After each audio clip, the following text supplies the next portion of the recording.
Hey guys, Danatix here. So I've been playing Wasteland 3 thanks to inExile Entertainment and I absolutely love it. Sadly, they sponsored this video so I can't write a review, but damn it, I wish I could. It feels like the original Fallout crossed with XCOM. It's addictive and just the right amount of difficulty to have you coming back for more. However, there are definitely things I wish I knew before I started. There's a lot of trial and error as the game deliberately doesn't hold your hand or tell you what's coming up.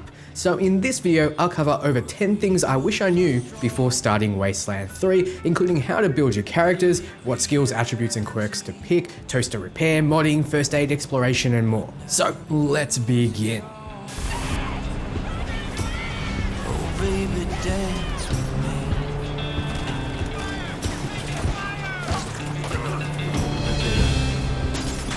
You can pick the pre-made Ranger duos if you're not feeling creative and want to roleplay what's there. Each offers enough to get started, however, I recommend creating 2 custom characters when you begin the game. You'll have a host of quirks, skills and attributes to sink points into, and it really adds to the fun when you have an investment in the characters you make. Don't fret though, fairly early on in the game you unlock the ability to make custom characters at the Ranger HQ, so if you don't like what you have or want to respec, that's one way to do it. They will start around the same level as your other characters, but they won't have any of the perks you found along the way or bonuses from skill books that you've used.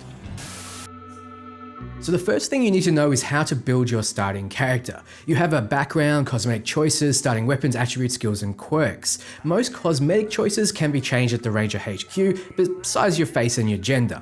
Background is a minor passive buff. The starting weapon will be best matched to the combat skill you choose, skills are what shape the character, and attributes will complement the playstyle you're going for. Quirks are unique bonuses that come with drawbacks, so you might want to avoid them completely. As a baseline, you should look to have a character each with a different combat skill. For example, you'll not want 2 or more in a party that use big guns. The ideal is to have a melee character, small arms, sniper, big guns, and an auto weapon character. The reason for this is that ammo is scarce. I often ran out and already kind of spread out my character's weapons. If you have even 2 using the same ammo type, you'll burn through rounds fast. I know what you're thinking, and yes, it's okay to have 2 melee characters in order to save resources. However, they'll need to be heavily armored and you'll need to give them first aid or have a dedicated healer. Which brings me to the skills I recommend you start with. I may make a full breakdown video, so I don't want to dive too deeply into each skill and attribute. Let me just point out what I think you need to know. First, build one of your characters as a sniper, investing some points in the sniper rifle combat skill. On the same character, pick up the sneaky shit general skill. There are a lot of synergies between rifles and sneak perks, as I found myself opening all combat sequences with a sniper. Your second character should use melee combat. It's invaluable at the start to have someone that can run in, absorb hits, and dish out high amounts of damage outside of cover without expending ammo. You might be tempted to pick up Brawling, as it mentions it has great potential at high levels but starts out weak. Yeah, they do start out weak. Extremely weak. You'll be struggling, especially at higher difficulties, with a Brawler in your party. If you really want a Brawler, wait until you're a higher level, around 15 when you can get the final Brawler perk, and then make a custom Brawler. Or you might find a story-based one. Jump over to the quirks and give your melee character the quirk Bop Bag. Plus 6 armor at the start of the game is absolutely massive, and the movement range penalty is not that harsh and can be offset by the speed attribute. You may also be tempted to pick up Blunderer for extra damage, but trust me when I say that crits are valuable, and a minus 50% will mean you almost never crit. For your sniper, pick up Sadomasochist. You'll be starting fights with this sniper and keeping the character safe, so the extra damage you receive isn't too bad for a 3rd extra damage output. Missing a kill and letting an enemy survive can be more costly than the extra damage taken. For your background, you want a lethal weapon on your melee character and either Goat Killer for the extra crit chance or Vicious Avenger for the armor penetration on your sniper. In terms of attributes, for your melee character you want to put a few in strength, coordination and speed. These will make sure you have enough action points to get in and hit hard. Sniper needs awareness, then intelligence, then luck. This will make sure you hit your target and crit often for big damage. For starting weapons, pick a sniper for a sniper, which makes sense, and pick either a bladed weapon or a blunt weapon for the melee. It doesn't matter all too much since you'll find upgrades soon, though if you're playing on the hardest difficulty, blunt is better for the armor penetration. You'll notice I didn't suggest any extra skills on these 2 characters. That's because the rest is up to you. So since you'll need to make a few skill choices, let me go through the ones that I think are valuable and ones that I think aren't. First, all the combat skills have their place and should be your primary concern. Animal Whisperer gives you an extra body to take a few hits here and there and can provide the tamer some buffs. They don't hit too hard, but the later game animals are quite strong.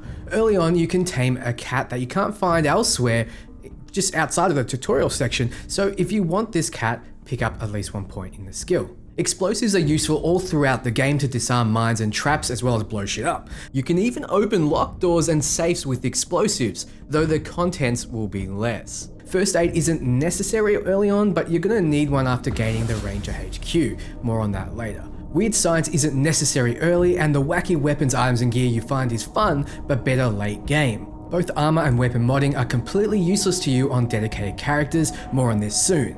Lockpicking, nerd stuff and mechanics are the most useful non-combat skills you can have. Keep these high as they're always useful. Survival is fairly useless. You can avoid some fights in the overworld, but you can make those fights easy with other skills. Don't bother investing much into this.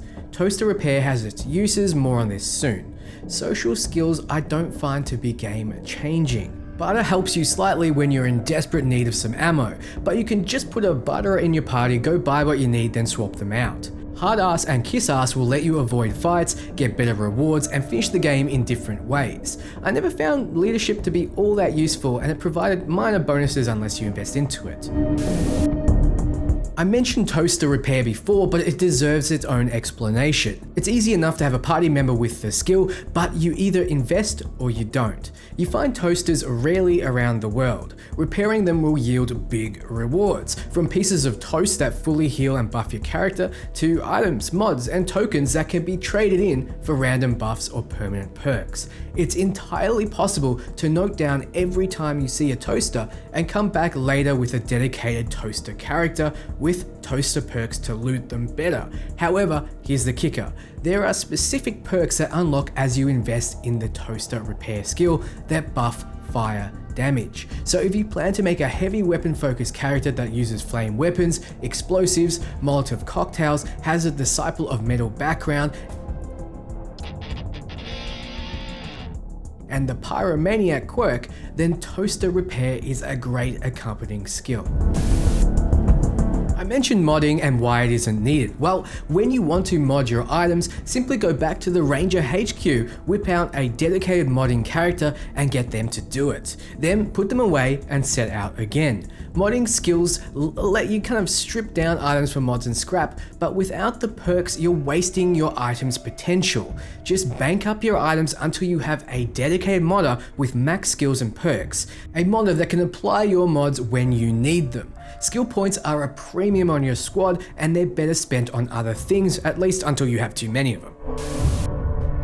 So first aid is a valuable thing to have in a tough fight. I recommend eventually making a dedicated healer with high speed and coordination to run around the battlefield healing with med packs and reviving squad members.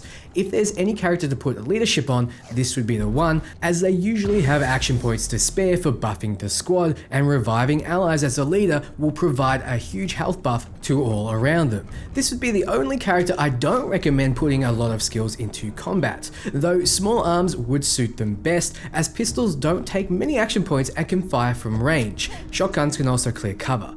Melee means you're too far from your squad to help. You might also choose to make this character have high intelligence for a chance of critical heals and extra skill points, and even the crit damage. It's good on pistols that have naturally high crit chance. Speaking of attributes, it's my recommendation that you have, by mid-game, all characters with a different attribute maxed. So one with max coordination, one with max luck, and so on. This is for the conversation and event skill checks that happen throughout the game. Charisma being the highest one to justify maxing out, and also the least useful. 9 points though in Charisma grants an 18% experience bonus, but that jumps up to 30% bonus with 10 points. So yeah, much better max than it is usually. In fact, the final point of every attribute grants much more than each point has granted prior. Strength is useful on every melee character, awareness on every range, coordination is a great attribute to dump points into as action points are a premium.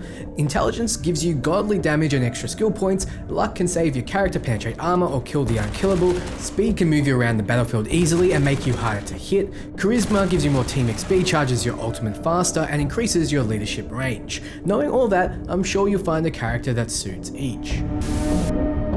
Awareness also increases your perception. This is important because as you're exploring, you'll run into traps that can kill your characters and deplete your resources. You want to be made aware of them first so you can disarm them with your explosives expert and potentially recover some explosives of your own. High perception checks will make them flash on your screen, so make sure you put your character with high perception up front, leading the way.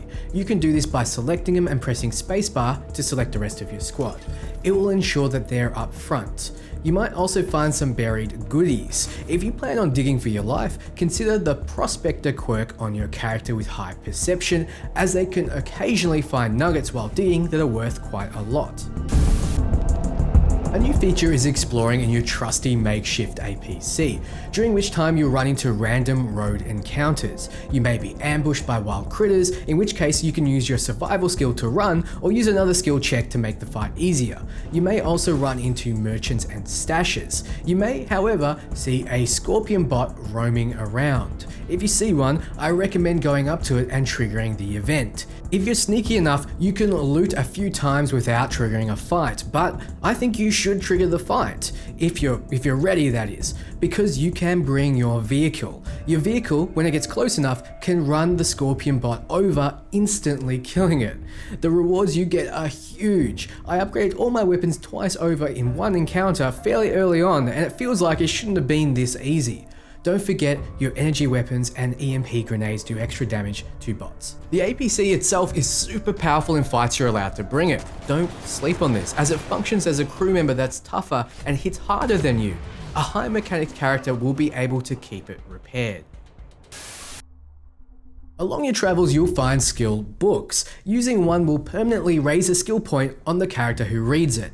Save these books. I can't stress this enough. When your character is at 9 of a skill the book raises, use the book. As your character's skill rises in levels, they become more and more expensive, with the higher skills being the most expensive. Using a skill book early may save you 1 or 2 skill points, but upgrading from 9 to 10 will save you upwards of 6 points. I mentioned having a sneaky sniper in your party. Well, you should know that you can start pretty much all fights preemptively. When you see enemies or potential enemies on ahead of you, you can get your characters into position and open fire. The best way is to crouch down with a sniper and pick off a high value target. The battle sequence will then start around you, with you having full initiative on all your characters. If your enemies see you, however, only those with high initiative will be given action points to spend, the rest will be at 0, letting the enemies get a full turn off against you.